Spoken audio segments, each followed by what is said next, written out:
नमस्कार, मी Pradnya Powale. Quick Heal आणि आत्मबोध वेलनेस सेंटर सहप्रस्तुत माझा कट्टा पॉवर्ड बाय चितळेतू, Bank of Maharashtra, Chandukaka Saraf Jewels, Barwa Skin Therapy आणि सोनाई पशु आहार या विशेष कार्यक्रमात आपल्या सगळ्यांचं स्वागत. मरावे परी कीर्ती रूपी उरावे याचं अत्युच्च उदाहरण म्हणजे छत्रपती शिवाजी महाराज. म्हणूनच आजपासून शेकडो वर्षांपूर्वी आणि शेकडो वर्षांनंतर आजही छत्रपती शिवाजी महाराजांच्या नामघोषासह महाराष्ट्रातल्या प्रत्येकाचा ऊर अभिमानानं भरून येतो. पण दुर्दैवानं काही वाचाळवीर आज महाराष्ट्राच्या याच दैदिप्यमान इतिहासाची चिरफाड करत वादग्रस्त वक्तव्य करतायत किंवा जाती जातीत तेढ निर्माण करतायत. शिवरायांचे आठवावे रूप आपण सगळेच म्हणतो, पण आचरणाचं काय?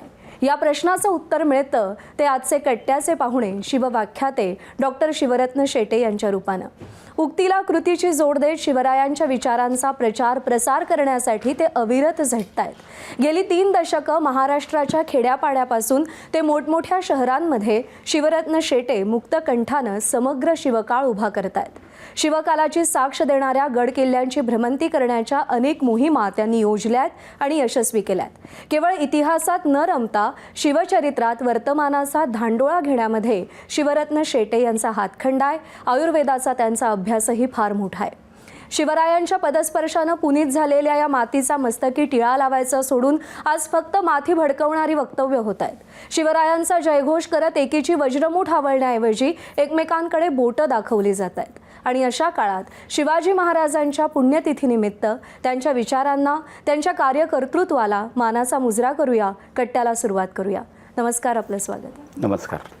डॉक्टर साहेब, तुम्ही आयुर्वेदातले मोठे तज्ज्ञ आहात आणि तुमचा खूप मोठा आयुर्वेदाचं उपचाराचं केंद्र आहे. पण त्याच्या बरोबरीनं तुम्ही गेल्या 25-30 वर्षांपासून छत्रपतींच्या विचारांनी प्रेरित होऊन आणि तरुणाईमध्ये त्या विचारांचं बीज रोवायचा प्रयत्न करत ज्या दुर्ग भ्रमंतीच्या मोहिमा आणि व्याख्यान या पद्धतीनं जे काम करत आहात ते खूप अचंबित करणारं असंच म्हणता येईल.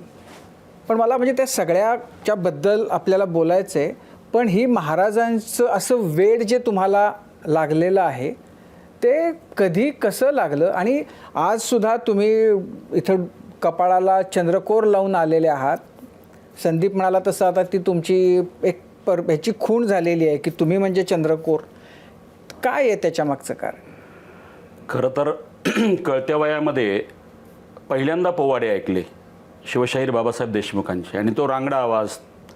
आणि मी 7वी 8वी 9वीला डफ हातात घेतला. म्हणजे माझा तो आवाज, पहाडी आवाज, शाहिरीला पूरक होता. वडिलांनी प्रोत्साहन दिलं. पण 10वी नंतर पोवाडे बाजूला पडले. 11वी 12वी शिक्षण झाल्यानंतर BMSच्या रूपाने गव्हर्नमेंट आयुर्वेदिक कॉलेज नागपुरात प्रवेश मिळाला. आणि मग वक्तृत्व स्पर्धा प्रामुख्याने म्हणजे जडल्या. आणि शिवाजी महाराजांचा तर वेळ पहिल्यापासून होतच. आणि मग हळूहळू किल्ले भ्रमंती, व्याख्यानाला सुरुवात. आता चंद्रकोरचा विषय निघाला. खरं तर ही तरुणाई आजही शिवाजी महाराजांसारखी दाढी राखते, चंद्रकोर राखते, हातामध्ये राजमुद्रा, गळ्यामध्ये राजमुद्रा. खरं याला विरोध नाही आहे, अनुकरण असलं पाहिजे महापुरुषांचं. पण मी तरुणाईला अनेक व्याख्यानामध्ये मी लोकांना आवाहन करतो की शिवाजी महाराजांची दाढी ठेवली पाहिजे, चंद्रकोर लावली पाहिजे, राजमुद्रा हातामध्ये धारण केली पाहिजे. पण त्यात जबाबदारी 1000 पट वाढते. जेव्हा तुम्ही राजमुद्रा अंगठीच्या रूपामध्ये हातामध्ये धारण करता, या 2 बोटामध्ये तुम्हाला सिगारेट्ससुद्धा कधी आयुष्यामध्ये घेता येणार नाही, हे जबाबदारीचं भान असलं पाहिजे. चंद्रकोर हा विषय असा आहे की मी नेहमी म्हणत असतो की एखाद्या ठिकाणी गर्दीमध्ये एखादी मायभगिनी संकटात आहे आणि त्या सगळ्या भावगर्दी अनोळखीच्या रूपामध्ये कुठल्या लोकांकडे जायचं तर ती शोधाशोध करायला लागेल. तेव्हा चंद्रकोर असलेल्या व्यक्तीकडे ती ठामपणाने जायला पाहिजे की हा छत्रपती शिवाजी महाराजांचा भक्त आहे. आणि म्हणून चंद्रकोर लावल्यानंतर तुमची जबाबदारी 1000 पट वाढते. छत्रपती शिवाजी महाराज मला बघतायत याची जाण तुमच्यामध्ये निर्माण असली पाहिजे. आणि म्हणून ही महाराजांची आभूषण आहेत. दुर्दैवानं हा विषय फॅशनचा होतोय. तो ज्या दिवशी पॅशनचा होईल त्या अर्थाने, खऱ्या अर्थाने महाराष्ट्र शिवमय असेल. आता तुम्ही म्हणजे तुमचा व्यवसाय सांभाळून तुम्ही महाराष्ट्रभर व्याख्यानं देताय. तुम्ही दरवर्षी तुमच्या 2-3 दुर्ग भ्रमंतीच्या मोहिमा असतात. तुम्ही इतके गड किल्ले महाराजांचे आणि इतरही तुम्ही आपल्या लोकांना घेऊन जाता, त्यांना त्या सगळ्या त्याची सौंदर्य, त्याची वैशिष्ट्य, त्याचा इतिहास सांगता. कोणता गड तुम्हाला सगळ्यात भावतो आणि कोणता तुम्हाला म्हणजे महाराजांचं जिथं आपण म्हणू की त्या क्षेत्रातलं जे नैपुण्य होतं त्याचं उदाहरण म्हणून तुम्हाला ते सांगता येईल की हा गड महाराजांनी कसा तो बांधला, कसा रेखला, काय? मला सर्वात आवडीचा किल्ला जो भावतो तो किल्ले राजगड. छत्रपती शिवाजी महाराजांच्या निम्म्या आयुष्याचा साक्षीदार. मला आजही आठवतं की 2012ला आम्ही किल्ले राजगड ते तोरणा ही पदभ्रमंती केली होती आणि बच्चूभाऊ कडू तेव्हा आमदार होते, ते सहभागी झाले. राजगड ते तोरणा आम्ही पद्मावती माचीपासून चढलो, 2 दिवस मुक्कामी होतो आणि जिथं जो घडला इतिहास मला आजही आठवतं की पाली दरवाजात मी तिथं व्याख्यान दिलं होतं की शिवाजी महाराज आग्र्यावरनं सुटले दिनांक 17 ऑगस्ट 1666ला आणि महाराज पोचले 12 सप्टेंबर 1666ला. तर साधू बैराग्यांच्या पेहरावामध्ये याच ठिकाणी आगमन झालं होतं आणि तो प्रसंग मी उभा केला. इतिहास जिथे घडला तिथे जेव्हा उभा करतो तो रक्तामध्ये रुजतो आणि त्या मोहिमेमध्ये तत्कालीन आमदार बच्चू कडू होते आणि आम्ही तोरण्याला गेलो. बोधला माचीपासून बच्चूभाऊ घसरले, आमचा काळजाचा ठोका चुकला आणि एक दगड सापडला नसता तर आमदार बच्चूभाऊ कडू त्या क्षणी मरण पावले असते आणि मी ट्रेकिंग सोडला असता. पण त्याच्यानंतर मला असं वाटलं होतं की त्यांच्या पत्नी नैना कडू पुन्हा पतीला माझ्यासोबत मोहिमेवर पाठवणार नाहीत, परंतु तसं घडलं नाही. त्याही आध्यात्मिक त्यांनी सांगितले की मृत्यू शाश्वत आहे. त्यामुळे त्यानंतरसुद्धा आजपर्यंत आणि भविष्यातही आमदार बच्चू कडू माझ्या प्रत्येक मोहिमेमध्ये असतात. जसे आमदार बच्चू कडू असतात तसे पोपटराव पवार ही प्रत्येक मोहिमेमध्ये असतात. तर ही मंडळी कशी म्हणजे काय काय कारण आहे त्यांना जोडली गेली? त्याचं कारण असं की शिवचरित्र डावं किंवा उजवं नाही आहे. शिवचरित्र घडलं तसं मी सांगतो, समकालीन अव्वल साधनाच्या रूपाने. आता साधनांचे 3 प्रकार आहेत. एक अव्वल म्हणजे छत्रपती शिवाजी महाराजांना बघितलेले समकालीन इतिहासकार. काही इंग्रज असतील, डचांचा पत्रव्यवहार आहे, काही ताम्रपट आहेत, शिलालेख आहेत, काही पत्र आहेत. तर ही जशी सभासद बखर आहे, कृष्णाजी अनंत सभासदांनी लिहिली 1696ला, 3ही छत्रपतींचा साक्षीदार आहे. कवींद्र परमानंद नेवासकर, मुक्काम पोस्ट खेडले, परमानंद तालुका नेवासा, जिल्हा अहमदनगर, आजचा अहिल्यानगर. समाधी पोलादपुरात आहे. शिवभारतम नावाचं काव्य लिहिलं. जेदे शकावली. हे अव्वल दर्जाची समकालीन साधना आणि या साधनांचा किंवा तत्कालीन इंग्रजी पत्रांचा हे तटस्थपणे मी इतिहास मांडत असतो आणि माझं ठाम वाक्य की इतिहास डावा उजवा नसतो, इतिहास सांगणारा डावा उजवा असू शकतो. इतिहासकारांनी जसं मी जे घडलं तसं समोर लोकांच्या समोर मांडतो आणि मग लोकांना मूल्यमापन करायचं ते करू देत की माझे अर्धे वक्तव्य हे पुरोगामी वाटत असतील, अर्धे वक्तव्य हिंदुत्ववादी वाटत असतील, हा त्यांचा भाग आहे. पण माझं मूल्यमापन कुणी करावं याच्यासाठी किंवा त्यांच्या सर्टिफिकेटसाठी माझा जन्म नाही आहे. एक आहे की मी जे बोलतो माझ्या मैदानामध्ये, मी जशी व्याख्यानं आता मातृतीर्थ बुलढाण्यापासून ते सगळीकडे, निम्म मैदान हिंदुत्ववाद्यांनी भरलेलं असतं, निम्म पुरोगामीने भरलेलं असतं. हे खरं आहे की प्रत्येकाला वाटतं की आपली विचारधारा मांडली नाही आहे, पण जी विचारधारा मी मांडली त्याचे अव्वल साधनातले पुरावे आहेत. आणि माझं ठाम मत आहे की ही सेन्सॉरशिप बंद झाली पाहिजे की वक्ता असाच बोलला पाहिजे, वक्ता तसाच बोलला पाहिजे. मी एक उदाहरण देतो की बाबा, आयुष्यामध्ये सगळ्यात जवळचं नातं कोणतं आहे? तुमचा पुत्र किंवा पुत्री, तुमचं बीज आहे, ते तुमचा अंश आहे. मग तुमचा मुलगा किंवा मुलगी, जे तुमचं अपत्य आहे, तुमची निर्मिती आहे, 20 वर्षानंतर त्याच्याशी पण तुमचे मतभेद होतात. 4 मतं त्याचीही तुम्हाला पटत नाहीत. मग तुमच्या मुलाची मतं पटत नाहीत तर हा व्याख्याता, हा लेखक हा असाच बोलला पाहिजे. ही महाराष्ट्रातली जी काही कडेकोट म्हणजे हिंदुत्ववाद्याला वाटतं असं बोलावं, पुरोगाम्यांना वाटतं की वक्ता असाच बोलावा, हे सेन्सरशिप मला मान्य नाही आहे. तुम्ही बोलवायचं बोलवा, बोलवायचं नसेल तर बोलू नका, हे परखडपणे मी सांगतो. मी मांडतो, त्यात अव्वल पुरावे असतात. व्याख्यान झाल्यानंतर मी कधीही पळून जात नाही, मी व्यासपीठावरती बसून असतो. मी जे बोललो हे तपासण्याचा अधिकार प्रत्येकाला आहे. आजही पुरावे घेऊन आलोय मी. कशाचे पुरावे आहेत? खूप सारे पुरावे आहेत. नाही, महाराजांच्याबद्दल आता मध्यंतरी फारच हास्यास्पद म्हणता येईल अशा प्रकारचे की त्यांच्या सैन्यामध्ये मुस्लिम नव्हतेच, इथंपासून ते मग महाराज कसे सेक्युलर होते पर्यंत मग ते वेगवेगळ्या त्याच्यावरनं चर्चा झडल्या. एक सांगतो, आता ही तथाकथित पुरोगाम्यांनी कोणाला तरी बरं वाटावं म्हणून कुणी एखादा वागता येतो 35% शिवाजी महाराजांचे अंगरक्षक मुसलमान होते. एकाने त्या टक्केवारी 65% नेली. मला नंतर भीती वाटली, म्हटलं मराठ्यांचं प्रमाण कधी राहतं की नाही. खरं सांगू का, फक्त 8 नावं अधिकृत आहेत. अफजल खान चाल करून आला, सिद्दी इब्राहिम 10 अंगरक्षक आहेत. संदर्भ आहे शिवभारत अध्याय क्रमांक 21 श्लोक क्रमांक 71 आणि 72. संबहा करवस्तद्वत इब्राहिमो अपि बर्बराहा. म्हणजे कवींद्र परमानंद नेवस्करांनी हे 10 अंगरक्षकाची नावं दिली. त्याच्यामध्ये संभाजी कावजी कोंढाळकर, जीवामाला सकपाळे इथपासून ते काताजी इंगळेपर्यंत, आणि 10वं नाव संभाजी करवर आणि सिद्दी इब्राहिम तो आहे. नाव आम्ही घेतो ना, अव्वल साधनामधलं आहे. अनेक अंगरक्षकापैकी पृष्ठरक्षक शब्द आलेला आहे आजच्या भाषेत, बॉडीगार्ड. सिद्दी इब्राहिम घेतो आम्ही.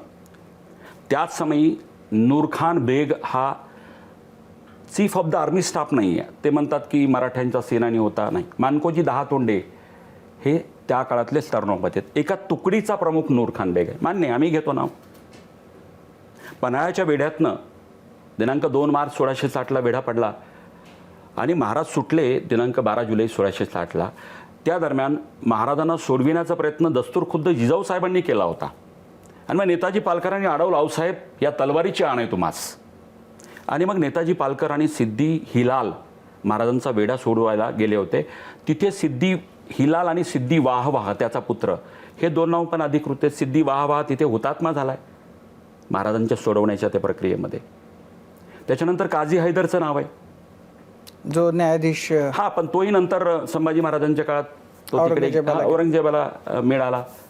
शमा खान एक नाव आहे, दर्या सारंग एक नाव आहे, दौलत खान एक नाव आहे. अशी 8 नावं अधिकृत आहेत. म्हणजे आम्ही जे म्हणतो की अव्वल साधनामधली. दौलत खानाचा तर इंग्रजी पत्रव्यवहारामध्ये 7-8 पत्रामध्ये नामोल्लेख आहे. पण इब्राहिम खान नावाचा कोणी तोफखान्याचा प्रमुख अव्वल साधनं नाही आहेत.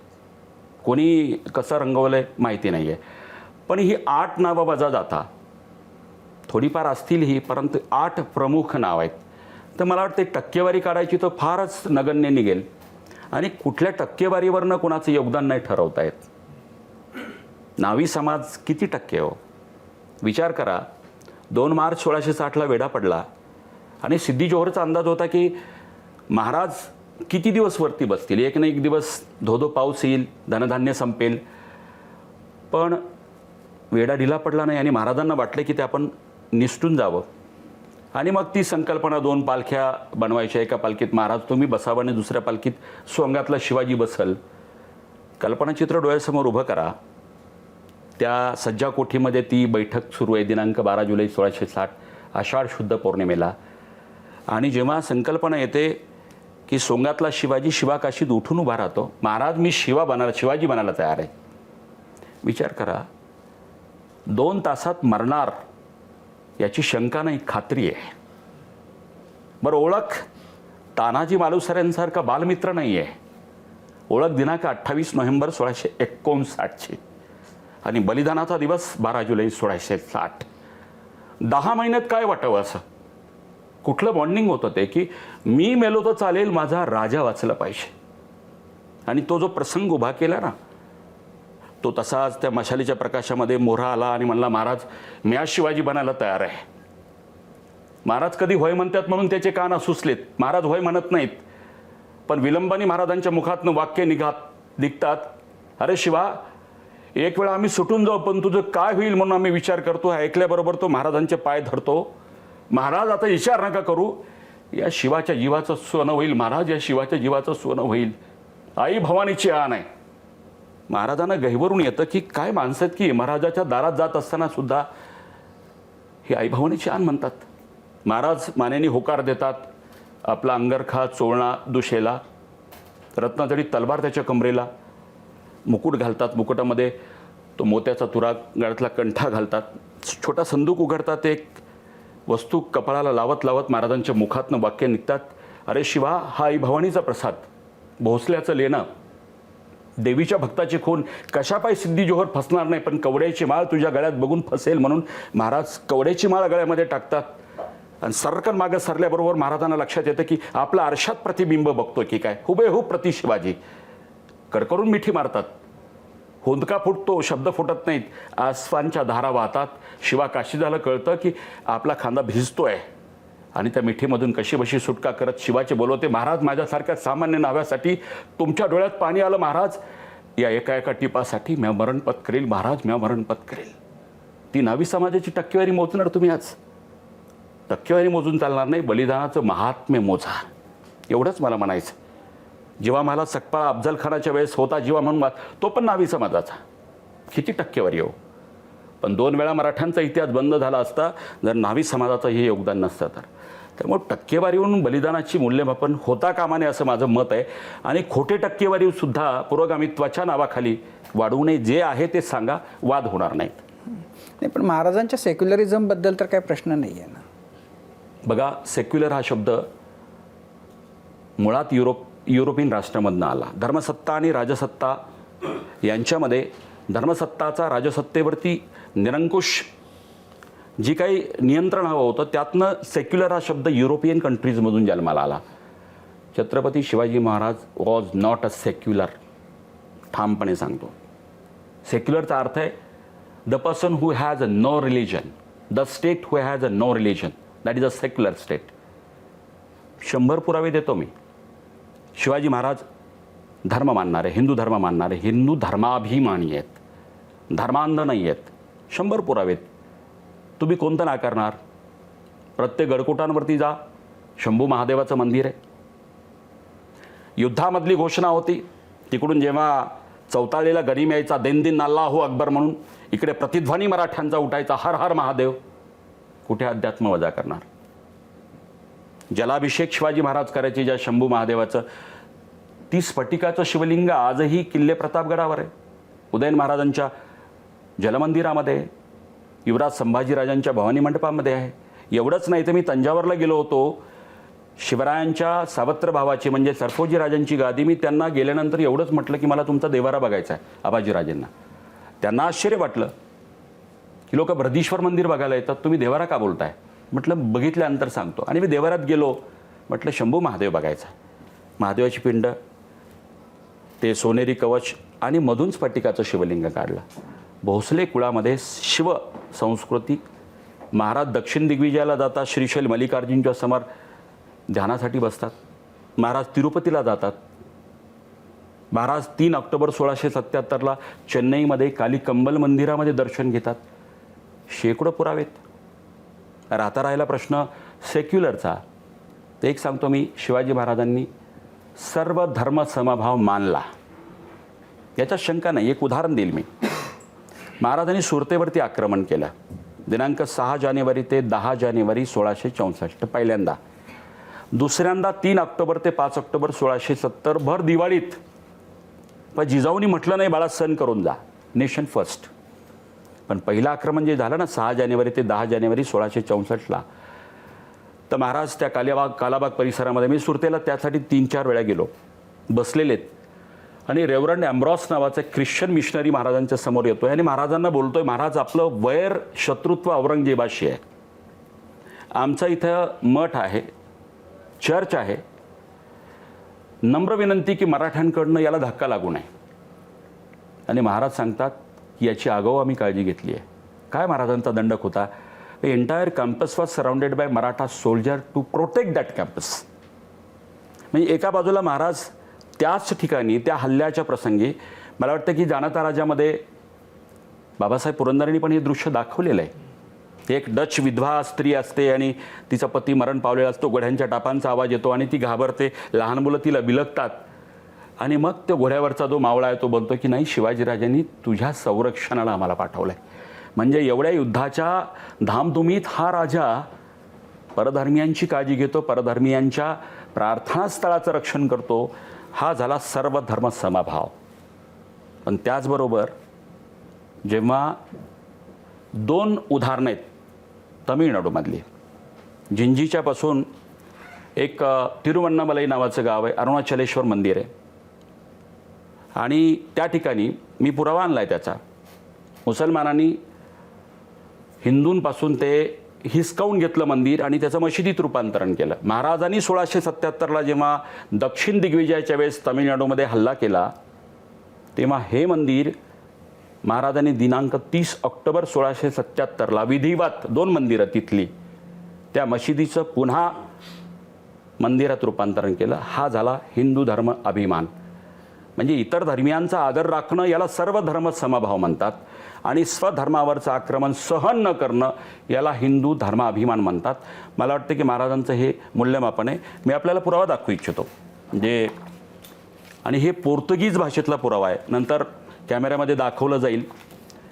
म्हणजे दिनांक 8 सप्टेंबर 1938चं हे पुस्तक आहे.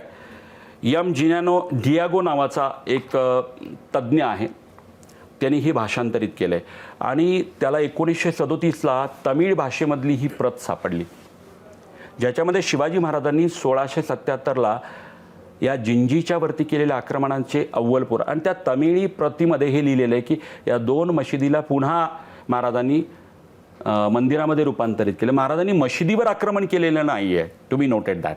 कुठल्याही प्रार्थनास्थळावरती आक्रमण केलेलं नाही आहे. पण जी मंदिरं होती अरुणाचलेश्वर मंदिर, समोत्तीपुरम, पेरुमलम, तर हे 2 मंदिरं जी परिवर्तित झाली होती त्यांना पुन्हा विधिवत मंदिरात रूपांतरण करून हिंदू धर्मियांसाठी ती खुली केली.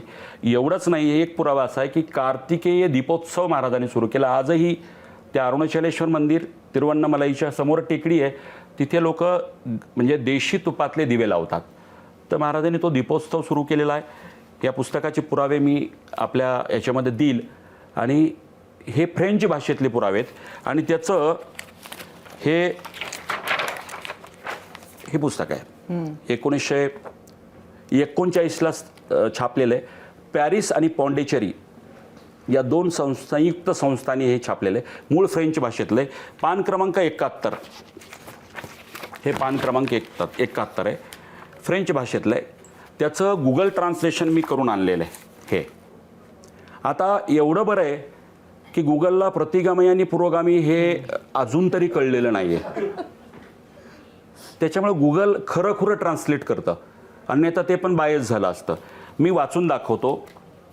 King Shivaji went to Tiruvannamalai. He was a devotee of Shiva.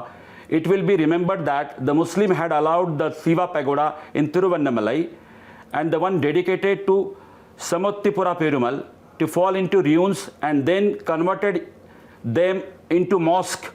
Shivaji destroyed these 2 mosques, restored the Sivan pagoda. म्हणजे जे मूळ मंदिरं होती जी मशिदीत रूपांतरित मुसलमानांनी केली होती, हिंदू धर्मियांना मज्जाव केला होता, महाराजांनी त्याचा जीर्णोद्धार केला. शिवचरित्रामध्ये आत्ता आपल्याला प्रेरणा देणारे अनेक प्रसंग आहेत. म्हणजे तुम्ही असे कुठलाही आपल्या आयुष्याशी निगडीत असे अनेक वेळा येतात की जिथे तुम्हाला वाटतं की तुम्ही हतप्रभ होता. बऱ्याचदा आत्ताचा जो प्रचलित शब्द आहे वाढलेला आहे, डिप्रेस वाटायला लागतं तुम्हाला. तर त्याच्यावर तुम्हाला उभारी येण्यासाठी शिवचरित्रातले असे कितीतरी उदाहरणं आहेत जे तुम्हाला प्रेरणा देऊन जातात. तुमचं त्याच्यातलं सगळ्यात आवडतं उदाहरण कुठलं आहे किंवा आत्ताच्या तरुणांना जे कायम प्रेरणा देतील असे कुठले तुम्हाला प्रसंग वाटतात? महाराजांच्या प्रत्येक युद्धातला, प्रत्येक जीवनातला महाराज 18,306 दिवस जगले. बालपणाचे 4,000 दिवस वजा करा. प्रत्येक प्रसंगातून महाराजांच्याकडनं पॉझिटिव्ह आपल्याला एक ऊर्जा मिळते. पण एक प्रसंग मी सांगेल आपल्याला. दिनांक 13 जून 1665 सर्वस्व गमावलेले महाराज आहेत. म्हणजे मोरारबाजी देशपांडेंनी जे शौर्य गाजवलं ना, तो दिलेर खान अवाक झाला आणि बोलला आमच्या बाजूने ये. आणि त्यावर मोरारबाजी देशपांडेंचं जे उत्तर होतं ना, अरे मी शिवाजीराजाचा शिपाई तुझा कौल घेतो की काय. काय माणसं निर्माण केली आणि लढता लढता हुतात्मा झाला. त्यानंतर महाराजांच्या लक्षात आलं की एक एक मोहरे गमावणं परवडणार नाही आणि तो पुरंदरचा तह झाला. इतिहास प्रसिद्ध पुरंदरचा तह दिनांक 13 जून 1665 आणि तो तह झाला. त्या तहाची अंमलबजावणी करण्याचा तत्कालीन जो नियम होता तो म्हणजे हारलेल्या राजानं जिंकलेल्या राजाकडं 6 मैल पायी चालत जायचं. म्हणजे त्यामागचा हेतू असा होता की हारलेला राजा मनाने पण खच्ची व्हावा. तो प्रसंग मी महाराष्ट्राच्या समोर कायम उभा करत असतो. की विचार करा, म्हटलं दुतर्फा नागरिकांची गर्दी असेल, त्या पुरंदरच्या पायथ्याशी सासवडला, आणि मिर्झाराजे जयसिंग आणि दिलेर खानाची छावणी तिथे आहे, तो तहाची अंमलबजावणी करण्यासाठी महाराज निघालेत. दुतर्फा नागरिकांची गर्दी आहे, धाय मोकलून माई भगिनी रडतायत, आई भवानी महालक्ष्मीला शिव्या शाप देत आहेत. एवढं विलक्षण प्रेम महाराजांवरती आहे. माणसंसुद्धा हतबल आहेत, अस्वस्थ आहेत. दुतर्फा नागरिकांच्या गर्दीमधून आपला राजा पायी चालतोय. म्हटलं घोड्यावरती राजा नाही आहे. प्रासंगिक पालखीत बसलेले आपले महाराज त्या दिवशी पालखीतही नाही आहेत, घोड्यावरती पण नाही आहेत, पायी जात आहेत. विचारांचं काहूर मनामध्ये असेल. सर्वस्व गमावलंय, पुत्रसुद्धा गहाण ठेवावा लागला. 9 वर्ष वयाचा शंभूबाळ, जगातला पहिला राजा जो स्वतःचा पुत्र दिलेर खानाच्या छावणीत तारण म्हणून गहाण ठेवतो.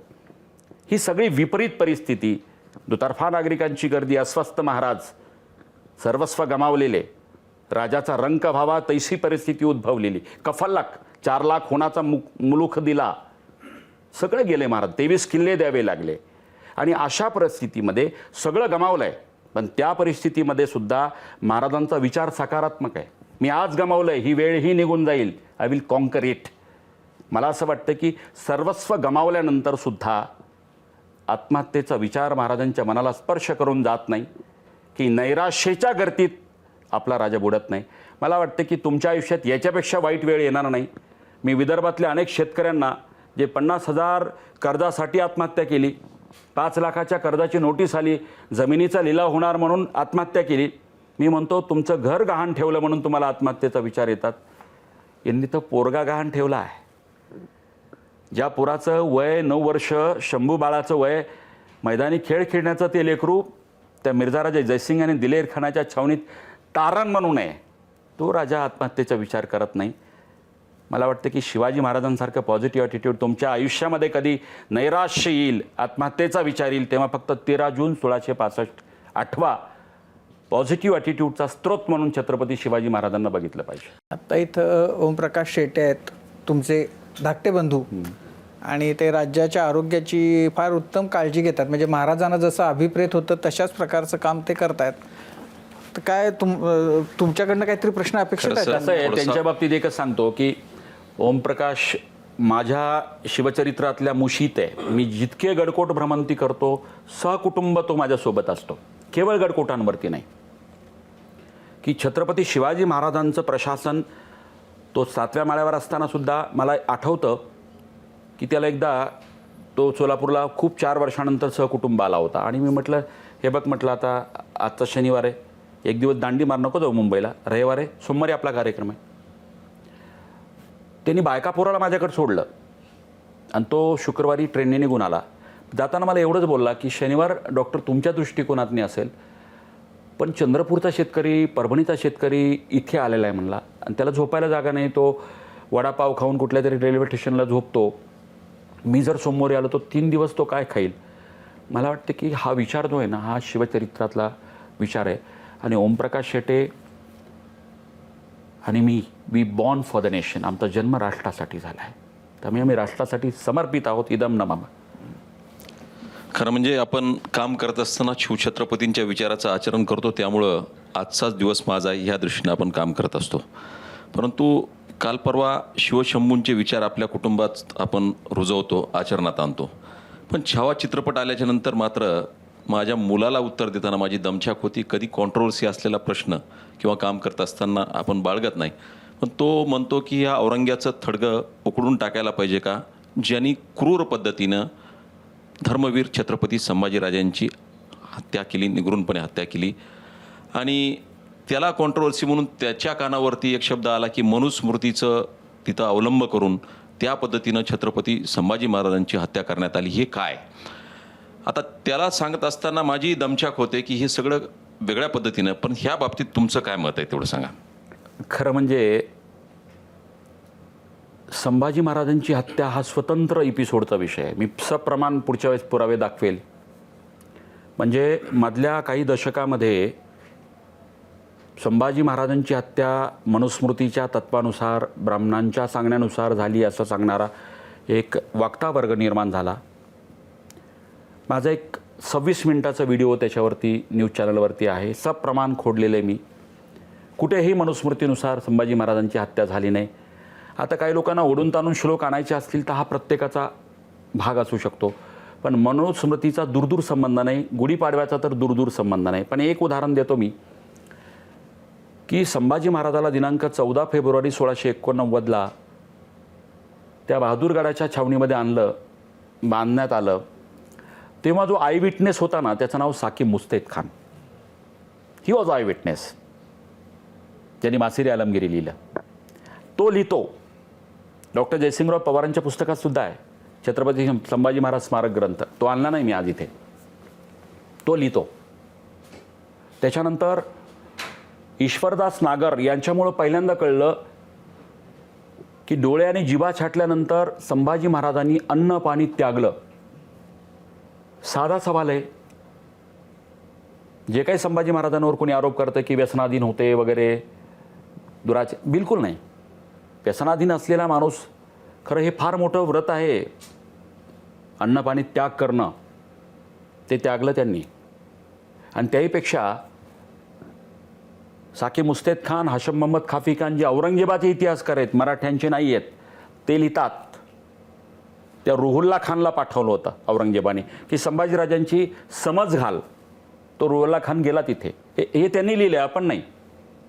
ताजीम करण्यासाठी मान झुकव, म्हणजे नमस्कार करण्यासाठी, झुकून ताजीम करण्यासाठी. तर तो रुहुल्ला खान गेल्यानंतर संभाजी महाराजांनी तर नकार दिलाच, पण मला खात्री आहे की 4-2 मराठी शिव्या हसाडल्या असतील. ज्या शिव्या जशाच्या तशा बादशाला सांगण्याची हिंमत रुहुल्ला खानची झाली नाही. पण तो बोलला सारांश की संभाजी राजा तुमच्याबद्दल अद्दा बोलला, घाणेरड्या शब्दात बोलला. तेव्हा बादशाने सांगितलं की बादशाह मुल्ला मौलवींना बोलवलं. बादशाह अद्दा किंवा घाणेरडे शब्द बोलणाऱ्यांच्या दुष्टांच्या जिभा आणि डोळे मस्तकांच्या पात्रातनं काढून टाका. हा आदेश आहे त्याचा. डोळे फोडा आणि जिभा छाटा. मग हा जर त्या मुल्ला मौलवींच्या साक्षीनी काफिराला कशी शिक्षा द्यावी या पद्धतीनं मुल्ला मौलवींना बोलव, हे त्यांचे आहेत. आज मी पुरावे नाही आणले. कुठेच मनुस्मृतीचा संबंध नाही आहे. आता एखादा श्लोक कॉपी पेस्ट करून कुणाला आणायचा असेल बादरायण सम, हा ज्याच्या त्याचा भाग आहे. पण इथे औरंगजेबाच्या इतिहासकाराने लिहिलं आहे की काफिराला जशी शिक्षा ठोठवावी. आणि संभाजी महाराजाला सोडणार का हो? त्यांनी 12 म्हणजे त्यांनी आजच्या भाषेमध्ये मृत्यूपत्र, त्यात त्यांनी 12 इच्छा प्रकट केल्या. त्यातली एक इच्छा आहे, मुलाला सांगतो तो, ते इच्छापत्र जगन्नाथ सरकारांपासून सगळ्यांनी छापलेलं आहे. डॉक्टर जयसिंगराव पवारांच्या पुस्तकात आहे. काय लिहितो तो मृत्यूपत्रामध्ये औरंगजेब की राजांनी राज्यकर्ता म्हणून सजग असलं पाहिजे. आणि तो संदर्भ देतो की आग्र्याच्या कैदेतून दुष्ट संभा, आता तो दुष्टच म्हणणार, त्याच्याबद्दल काय, दुष्ट संभा आणि शिवा निसटून गेले. ही आयुष्यातली घोडचूक होती. म्हणजे जो औरंगजेब पश्चाताप करत होता, एस्केप या दोघांची, तो औरंगजेब संभाजी राजा सापडल्यानंतर बरं हाल करून ठार मारणं का पहिली वेळ आहे का? अरे औरंगाच्या क्रूरतेचा इतिहासच आहे तो. इतका भयानक इतिहास आहे. आम्ही नाही लिहिला. शिखांचे धर्मगुरू तेग बहादुरांची ती हत्या चांदणी चौकात, त्यांच्या शिष्यांना त्या पाण्याच्या पातेल्यामध्ये ठेवून नंतर आग लावली, उकळून मारलेत त्यांनी लाईव्ह. त्याचा सख्खा भाऊ, औरंग्याचा जन्म 1618चा, त्याचा सख्खा मोठा भाऊ आहे दाराशुको 1615चा, 3 वर्ष थोरला. बरं, त्याला राज्यकर्ता होण्याची हौस नव्हती. ही वॉज अ स्पिरिच्युअल पर्सनॅलिटी. पण याला शंका होती की तो थोरला आहे म्हणून तो हिंदुस्थानचा अधिपती होईल. दिनांक 30 ऑगस्ट 1659ला मुंडकं छाटलं होतं त्याचं, याच्या आदेशाने. गुलाम नावाचा तो जल्लाद होता. तर हे लिहिलेलं आहे की जेव्हा ती मुंडकं आणलं दाराशुकोचं, रक्ताने माखलेलं होतं, याचा विश्वास बसला नाही की तो दाराशुको आहे. ती पाण्याने धुवून आण म्हणे. मग खात्री पटली. मग त्याचं धड त्यांनी हत्तीवरनं मिरवलं. विद्रुपीकरण का असतं सख्या भावाचं? त्यामुळे जो औरंग्या क्रूरच होता, ज्यांनी तख्तासाठी सख्या भावाची हत्या केली, वडिलांना तडपून मारलं, तो संभाजी महाराजांच्या बाबतीत मनुस्मृतीचा आधार घ्यावा एवढा कमकुवत नव्हता आणि मनुस्मृतीचा फॉलोअरही नव्हता. ते थडगं त्या संदर्भात विचारतो, ते खुलताबादला जे थडगं आहे ते ठेवायला पाहिजे का नाही ठेवायला पाहिजे? औरंगजेबाचं थडगं असू देत किंवा अफजल खानाचं असू देत, मला वाटतं की थडग्याचं उदात्तीकरण नको, त्याचा उरूस नको, तिथे अतिक्रमण नको. हे मराठ्यांच्या शौर्याचे प्रतीक आहेत. अफजल खान म्हणजे याचा अर्थ एकच आहे की महाराष्ट्राच्या भूमीवरती आक्रमण करण्यासाठी याल, एक तर इथं गाडू आम्ही, नाही तर पळून जावं लागेल. त्यामुळे औरंग्या मी नेहमी म्हणत असतो की दिनांक 3 एप्रिल 1680 छत्रपती शिवाजी महाराजांचं निधन, 11 मार्च 1689 संभाजी महाराजांचा हौतात्म्य, दिनांक 2 मार्च 1700 एकुलता शेवटचा पुत्र राजाराम महाराजांचं निधन. चित्र डोळ्यासमोर उभं करा. औरंग्या महाराष्ट्रात 5 लाखाची फौज घेऊन दाखल झालेला आहे आणि तो सहज बोलून गेला, एक अर्मिलत बेवा औरत कितने दिन, या किती दिवस तो संघर्ष करेल. विधवा ताराराणी 2-3 महिने असा त्याचा अंदाज होता की विधवा बाई कितपर्यंत आपल्याला लढेल, हे त्याचं वक्तव्य आहे. पण त्या ताराराणीनं 1 वर्ष नाही, 2 वर्ष नाही, 7 वर्ष ताराराणींनी त्याला झुंजवलं आहे. शेवटी तो फ्रस्ट्रेशनमध्ये इथं मिळाला आहे. मराठ्यांची 1 इंच भूमी जिंकता आली नाही. त्यामुळं औरंग्याचं थडगं असू देत, त्यामुळं राज ठाकरे साहेबांनी जे म्हटलं, सहमत आहे मी की थडग्याला विरोध नाही, थडग्याच्या उदात्तीकरणाला विरोध आहे. डॉक्टर साहेब, आपण रायगड राजगडाच्या बद्दल बोलतो अनेकदा, पण असं आहे की आपली 3री राजधानी होती छत्रपतींची, ती जिंजी. आणि तुमच्याबरोबर त्या जिंजीच्या दुर्ग भ्रमंतीमध्ये मी आलोही होतो. म्हणजे तो फार रोमांचक उभा करणारा असा तो सगळा अनुभव होता. आणि तिथं म्हणजे त्या जिंजीच्या बद्दल सांगा ना. म्हणजे तिथं नंतर तुम्ही तो बोर्डही एक, खरं तर 2017ला मी पहिल्यांदा जिंजीला गेलो आणि गडावरती ओळख पहिल्यांदा एका IPS अधिकाऱ्याची झाली, महाराजांनीच करून दिली. योगायोगानं फाल्गुन वद्य तृतीया म्हणजे 15 मार्च 2017 तिथीनुसार शिवजयंती, आणि तिथं एका IPS अधिकाऱ्याची ओळख झाली, त्यांचं नाव IPS शेखर देशमुख, मराठी भूमिपुत्र पण तमिळनाडू केडरचा. आणि आम्ही शोधाशोध केली की जिंजी किल्ल्यावरती 8 वर्ष मराठ्यांची राजधानी, म्हणजे राजाराम महाराजांनी राज्य केलं जेव्हा संभाजी महाराजांची हत्या झाली. शिवाजी महाराजांनी जिंकलेलं 1677ला. दोन्हीही छत्रपतींचं नाव नाही, काहीच नाव नाही. मग शोधाशोध सुरू केली, नाव नाही. मग IPS शेखर देशमुखांची मी कृतज्ञता प्रकट करेल की त्यांच्या मदतीने आर्किओलॉजिकल सर्व्हे ऑफ इंडियाशी पाठपुरावा करून आम्ही 3ही छत्रपतींचा नामोल्लेख असलेला त्या पुरातत्व खात्याच्या स्ट्रक्चरमध्ये, ब्लूमध्ये तो नामफलक बसवला. आणि त्याचे साक्षीदार दस्तूरखुद्द संपादक राजीवजी खांडेकर आहेत. ते सपत्नीक किल्ले जिंजीवरती चढले ते होते. पोपटराव पवार होते, नैना बच्चूभाऊ कडू होते, IPS शेखर देशमुख होते, तंजावरचे छत्रपती आबाजीराजे भोसले होते. या सर्वांच्या उपस्थितीमध्ये मला अभिमान आहे की आता जगातला कुठलाही शिवभक्त तिथे आला तर तामिळी आणि इंग्रजी भाषेमध्ये 3ही छत्रपतींचा नामोल्लेख असलेला फलक हिंदवी परिवाराला उभा करता आला. मला असं वाटतं की छत्रपतींच्या या शिवकार्यामधलं हे माझं परमोच्च समाधानाचं बाब आहे. तिथं महाराजांचं नाव लागलं. मगाशी आपला जो उल्लेख झाला होता गडकिल्ल्यांचा, की स्मारकं बांधली जातात, तशीच आता मंदिरं बांधली जातात शिवाजी महाराजांची. आणि माझा परत प्रश्न तोच आहे की आहे ते टिकवावं की नव्याने अशा पद्धतीने मंदिरं आणि स्मारकं व्हावी. खरं तर मगाशी तामिळनाडूचा जो उल्लेख आहे मी केलेला, तर तो महाराजांचा हिंदू धर्मरक्षक म्हणून जो काही कार्यभार येतो.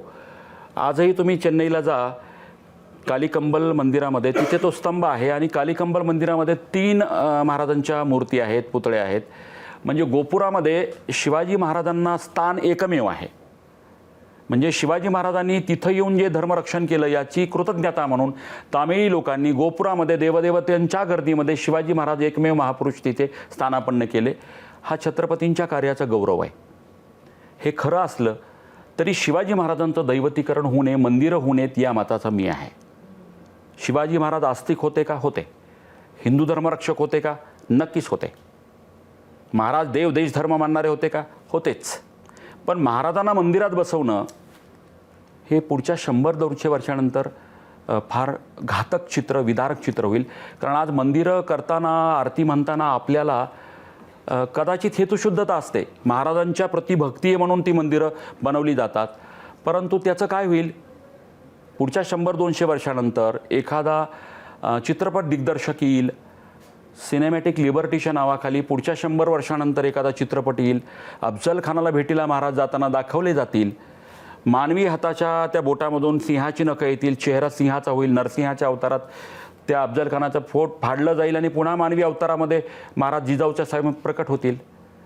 5 लाखाच्या फौजेमध्ये शाहिस्ते खानाच्या एक माणूस म्हणून जाणं शक्य नाही, महाराज देव होते म्हणून मग महाराज अदृश्य होतील, 3 बोटं छाटल्यानंतर पुन्हा राजगडावर प्रकट होतील.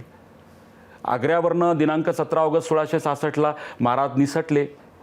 25 दिवसात राजगडावर माणूस म्हणून येणं शक्य नाही आणि महाराज देव होते म्हणून घोडा दाखवतील, घोड्याला पंख दाखवतील, उडत घोडा राजगडावरती. म्हणजे अशा पद्धतीने दैवतीकरण जर झालं तर महाराजांचा खराखुरा महापुरुषांचा पराक्रम हा दैवतीकरणाच्या चमत्कारिक आणि दंतकथामध्ये परिवर्तित होईल. आज जसं आपण इंद्राच्या कथा, हनुमानाच्या कथा या ऐकतो, तशा चमत्कारिक कथा किंवा हनुमानाचा फोटो, गणपतीचा फोटो, त्या फोटोमध्ये पुढच्या 100 वर्षांनंतर एक देव म्हणून महाराज बसवले तर त्यांचं आपलं नातं तुटेल. शिवाजी महाराजांचं शौर्य आणि पराक्रम महापुरुषाच्या उंचीवरनं जिजाऊच्या पोटी जन्मलेला हाडामासाचा महापुरुष म्हणून शोभतं आणि म्हणून महापुरुष म्हणून महाराजांची स्मारकं व्हावीत, मंदिरं होऊ नयेत, जिल्ह्यात व्हावीत. तिथे महाराजांच्या शौर्यकथा म्युरल्स दाखवावीत, लेझर शो दाखवावीत हिंदी, इंग्रजी, मराठीमध्ये. पण महाराजांना मंदिरात बसू नये. दैवतीकरणामध्ये कर्तृत्व संपतं, खरेखुरे पराक्रम चमत्कारिक कथात परिवर्तित होतात आणि पुढची पिढी काहीच आदर्श घेत नाही. ते देव होते, आपलं काय नातं आहे. आता मंदिर तुमच्याच बाजूच्या जिल्ह्यात झालं आहे. मला आश्चर्य वाटणार नाही ते मराठीपाड्याचं जे मंदिर झालं आहे, भिवंडी मराठीपाडा गाव आहे, त्यांना मी नम्र विनंती केली होती, तुमचा भाव चांगला आहे, शिवभक्ती चांगली, तुमच्या हेतूबद्दल शंका नाही आहे, पण तुम्ही जे करत आहात 100-200 वर्षानंतर होणाऱ्या विकृतीकरणाचा पायाभरणी समारंभ तुम्ही करत आहात. कारण पुढच्या 5-10 वर्षात बघा लोक कोंबडे घेऊन येतील हो तिथे. महाराज नवसाला पावले, सुनबाईला मुलगा झाला, महाराजांना नवस बोलले होते, शिवकथा जशा निर्माण झाल्या तसं शिवपुराण महाराजांच्या नावाने या दंतकथा चमत्कारिक कथाच्या रूपात असं निर्माण होईल. पोथ्या, पुराणं, नैवेद्य, अगरबत्त्या, धूप महाराज अंगात येतील आणि अशा पद्धतीनं जिजाऊच्या पोटी जन्माला आलेला खराखुरा महापुरुष ज्यांच्या पराक्रमाची उंची महापुरुषांच्या उंचीवरनं शोभते. माझं नम्र आवाहन आहे, Napoleon Bonaparte, Julius Caesar, Alexander the Great हे ग्रेट का राहिले? त्यांनी त्यांचा देव केला नाही. आणि म्हणून माझं नम्र आवाहन आहे महाराष्ट्राला की महाराजांचे स्मारक उभी करा, त्याची प्रेरणा घ्या. महाराजांची मंदिरं करून देवत्वाच्या चौकटीमध्ये महाराजाला बंदिस्त करू नका. त्यांचं कर्तृत्व झाकोळलं जातं. एक खूप छान वाक्य आहे की इथल्या मातीचं ढेकूळ पाण्यात टाका, जो तवंग उमटेल तो इतिहासाचा. हे ऐकत वाचत एक पिढी मोठी झाली, पण दुर्दैवानं सध्या जे चित्र आहे तर तो तवंग वादंगाचा नसावा एवढीच अपेक्षा आहे. आणि या सगळ्यामध्ये एक आशेचा किरण तुमच्यासारखे शिवव्याख्याते जे भूत, भविष्य आणि वर्तमान या त्रिपेढीची गुंफण करत समाजाची वीण घट्ट ठेवण्याचा प्रयत्न करतात. हा प्रवास असाच सुरू राहू दे यासाठी शुभेच्छा आणि आज कट्ट्यावर आलात त्यासाठी मनापासून आभार. धन्यवाद. जय शिवराय. आणि यासोबतच क्विक आणि आत्मबोध वेलनेस सेंटर सहप्रस्तुत माझा कट्टा, पॉवर्ड बाय चितळेतू, Bank of Maharashtra, Chandukaka Saraf Jewels, Barwa Skin Therapy आणि सोनाई पशु आहार या विशेष कार्यक्रमात आत्ता इथेच थांबतोय. प्रत्येक बातमीच्या अपडेट्ससाठी पाहत रहा ABP माझा.